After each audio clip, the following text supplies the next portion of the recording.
Welcome back to Crime Scene 24/7. If this is your first time here, make sure you hit subscribe and turn on the notification bell so you don't miss any of our chilling crime scene.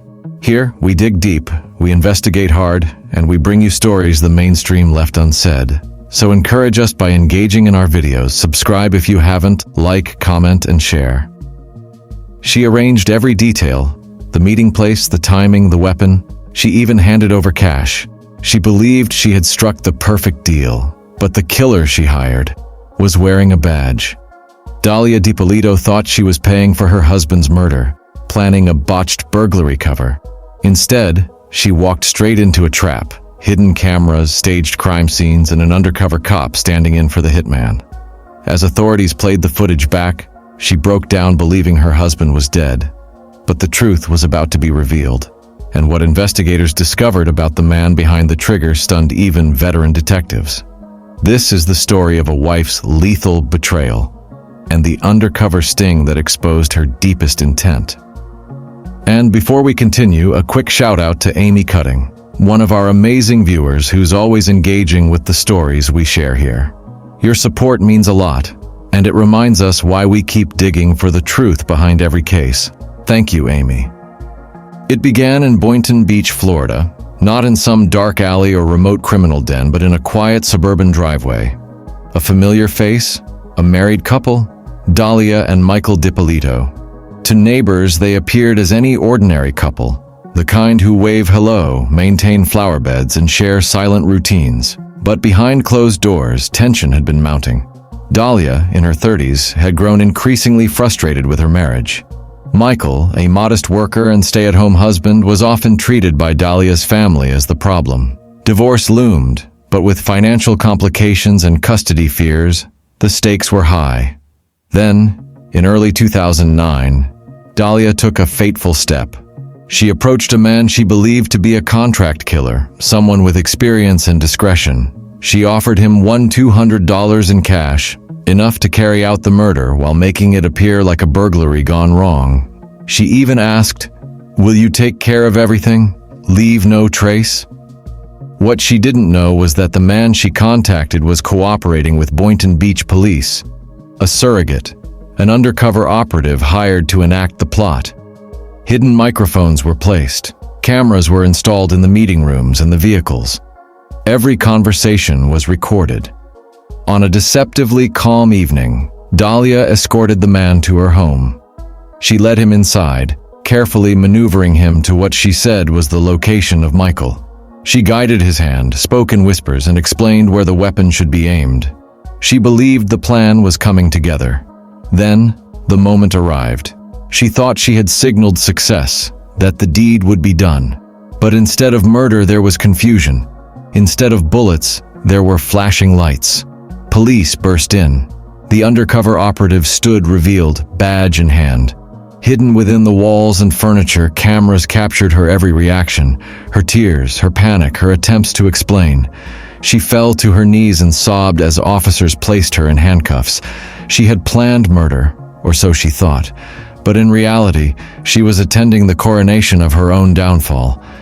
In the hours that followed, detectives combed through audio and video recordings, revealing her instructions, her attempts to erase fingerprints, her questions about staging a break-in. They replayed moments where she offered to pay more, where she urged, "Make sure it looks like an accident." But as the evidence surfaced in court and in investigative reports, one detail stood out above all. The plot was real. The money changed hands. The instructions were precise. The fallacy was that she believed she was untouchable. What Dalia could not have predicted was this. The seemingly harmless contract killer was part of law enforcement. Her plan was never free of risk, and every step she took was already under surveillance. In a few minutes, we will unravel how a suburban wife's darkest plan collided with a law enforcement operation, how cameras and recordings revealed her deepest intent, and how every lie she told was captured for courtroom scrutiny. Because what investigators discovered about the man behind the trigger stunned even veteran detectives. Police in Boynton Beach soon realized this case was no ordinary domestic dispute. In mid-2009, the wife, Dalia Dippolito, made contact with her former lover, Mohammed Shihadeh, asking for help in finding a contract killer. According to investigative reporting, Dalia delivered photographs of her husband, scheduled details, and promised payoff. Shihadeh, burdened by guilt or fear, chose a path that would change everything. He went to the police with her request. From that moment, law enforcement saw an opportunity. In a dramatic turn, detectives placed hidden cameras in Shihadeh's car, his home, and at meeting spots. They planted bugs, rigged audio recorders, and coordinated with an undercover officer posing as a hitman. On August 1, 2009, in a nondescript parking lot, Dalia met the man she believed would murder her husband. The undercover officer, posing as a killer, recorded the entire conversation. She recited instructions, negotiated price, and insisted she wanted the hit done inside her home to appear as a burglary. She asked, "Will you leave no trace?" He asked, "Are you sure about this?" She replied, "I'm 5,000% sure." Confirmed in audio, confirmed in video. As she handed over thousands of dollars in cash, detectives already had their warrant. They moved fast. While the plot was still unfolding, they staged what would become one of the most audacious parts of the operation: a fake crime scene. Police cordoned off her home, staged evidence, had forensic teams working, and told her husband lay dead. Dalia rushed home, believing the hit had succeeded.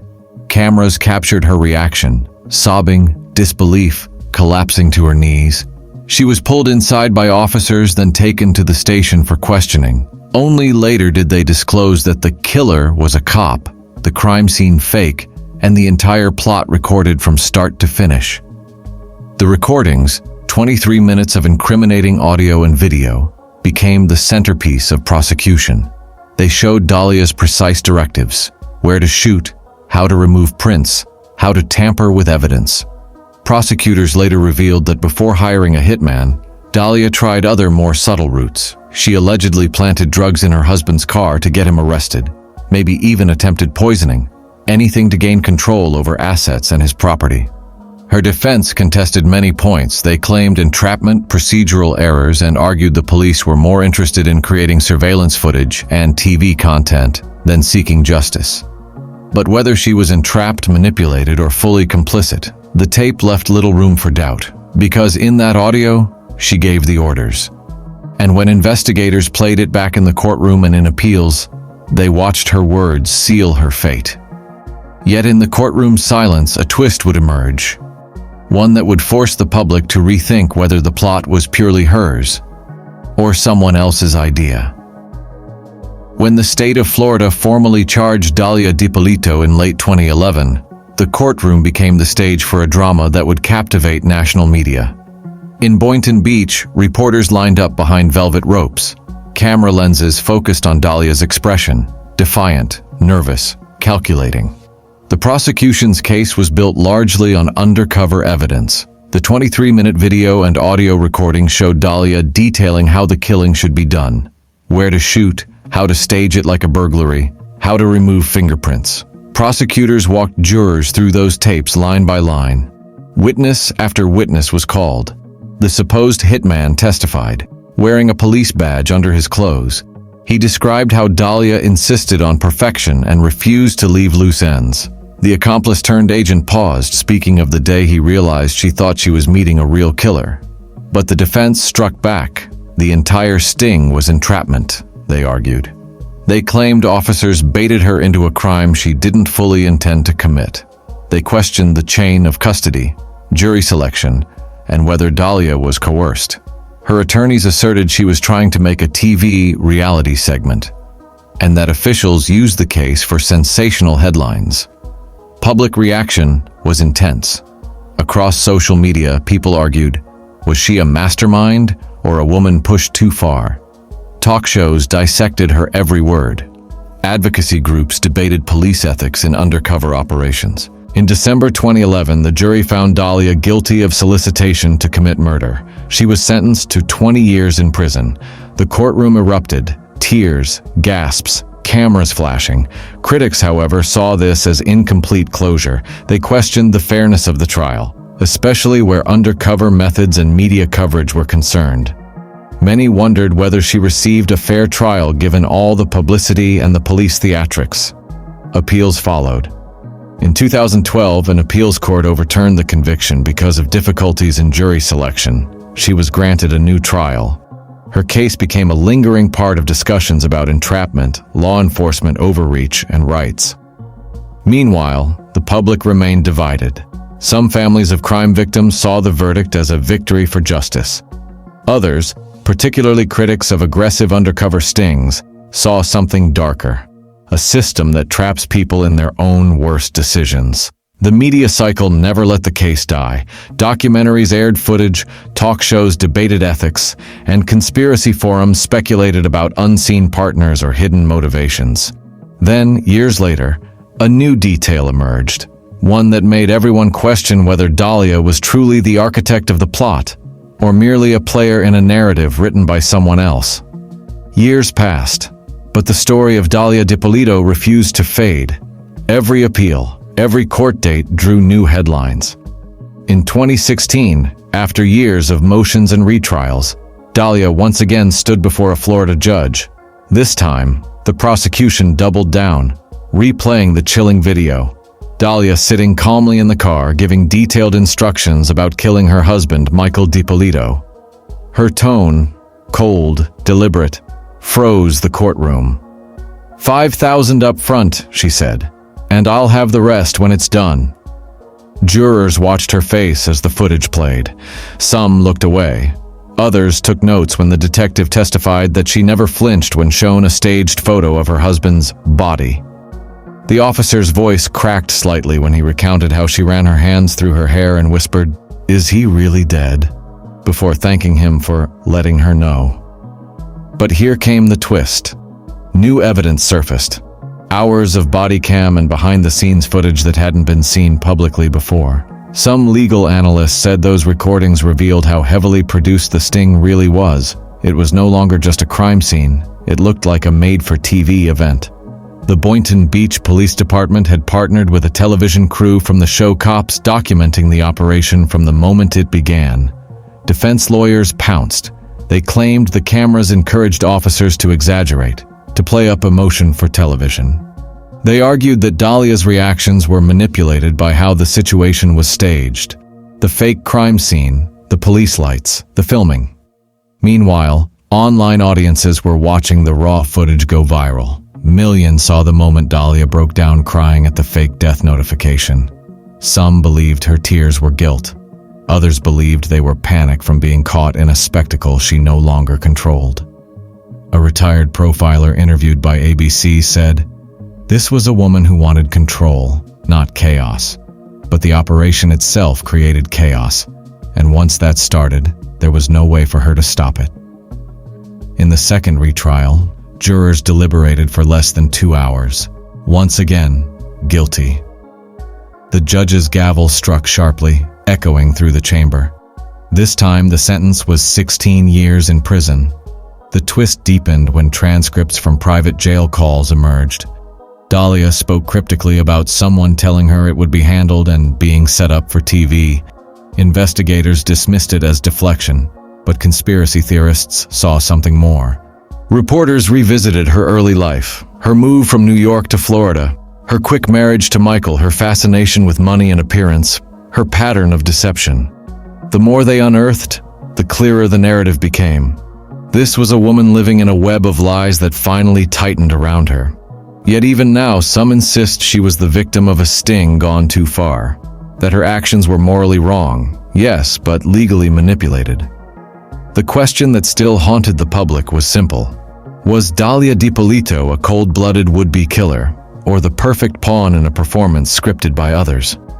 And as America argued over guilt and justice, Dalia made one final plea, one that would determine whether she'd ever walk free again. The Dalia Dippolito case has lingered in America's memory for over a decade, not just because of the crime, but because of the questions it raised about truth, perception, and manipulation. In the years since her conviction, the world around her changed. Court TV returned. True crime exploded online. And Dalia, once a suburban newlywed, became one of the most watched cautionary tales of the digital age. Dalia Dippolito, the man she tried to have killed, eventually stepped away from the spotlight. In interviews, he spoke about forgiveness, but you could still hear the exhaustion in his voice. "You never think someone you love could look you in the eyes," he said, "and plan your death." In Boynton Beach, people still remember that day. The fake yellow tape, the flashing lights, the news crews capturing every angle. Some say it blurred the line between justice and entertainment. Others say it was the perfect operation. A woman caught red-handed, her intent beyond doubt. Dalia still insists she was framed. Her attorneys filed appeal after appeal, claiming police misconduct, media bias, and emotional coercion. But as of her last public appearance, her conviction stands. The courtroom may have closed, but the debate never did. Across podcasts, YouTube panels, and comment sections, thousands still argue over one haunting question. Was this the story of a manipulative wife caught in her own trap, or the tragic product of a system too eager for a spectacle? Whatever the truth, one thing is certain. That moment, when a young woman calmly handed over cash to an undercover cop, believing she was buying a murder, changed the way America looked at human motives forever. And that sentence, those 4 words, might be the most chilling part of all. Do you think Dalia truly wanted her husband dead, or was she trapped in a setup that went too far? Comment your theory below. I read every single one. If you want more real investigations where every clue matters, hit subscribe and join us here on Crime Scene 24/7, because in this world, the truth never sleeps.